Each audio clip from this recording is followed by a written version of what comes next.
Hello मेरे प्यारे बच्चों, कैसे हैं आप सब। उम्मीद करते हैं बहुत ही अच्छे होंगे।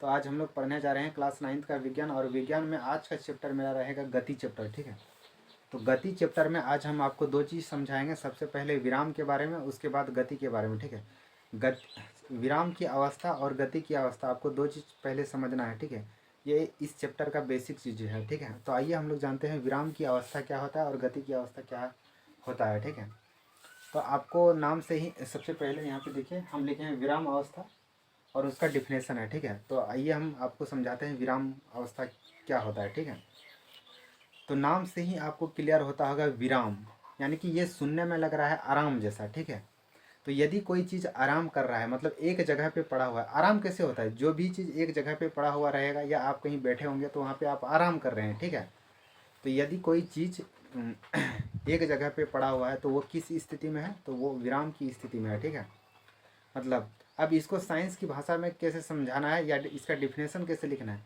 यदि किसी वस्तु की स्थिति समय के साथ नहीं बदल रही है तो वस्तु की ऐसी स्थिति को क्या कहा जाता है? विराम की स्थिति। मेरे प्यारे बच्चों देखिए, हमने डिफिनेशन में कुछ ज़्यादा नहीं कहा है कि यदि किसी वस्तु की स्थिति समय के साथ नहीं बदल रही है।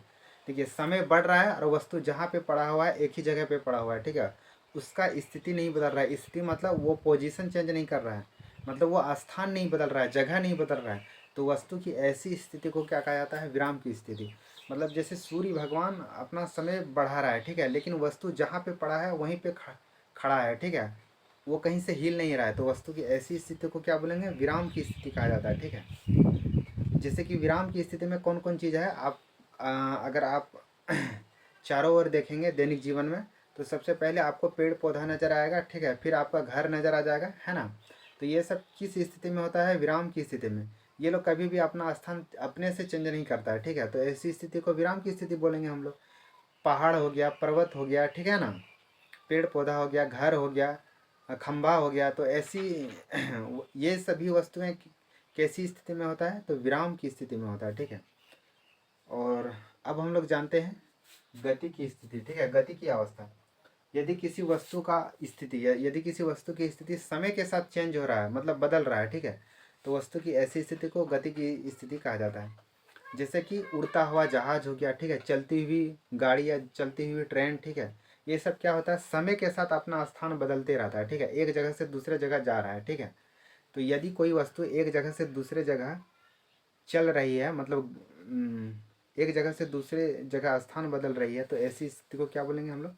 गति की स्थिति। ठीक है, तो उम्मीद करते हैं आपको यहाँ तक समझ में आ गया होगा। अब गति की स्थिति अवस्था का एग्जाम्पल क्या हो जाएगा? जैसे कि उड़ता हुआ हवाई जहाज हो गया, है ना, उड़ता हुआ पक्षी हो गया। उसके बाद हम लोग जो बाइक चलाते हैं उस समय क्या होता है? हम लोग का स्थान बदल रहा होता है। ठीक है, एक जगह से हम लोग दूसरे जगह जा, मतलब हर सेकंड अपना स्थान बदल रहे होते हैं। ठीक है, तो वस्तु की ऐसी स्थिति को क्या बोलेंगे? गति की स्थिति कहा जाता है।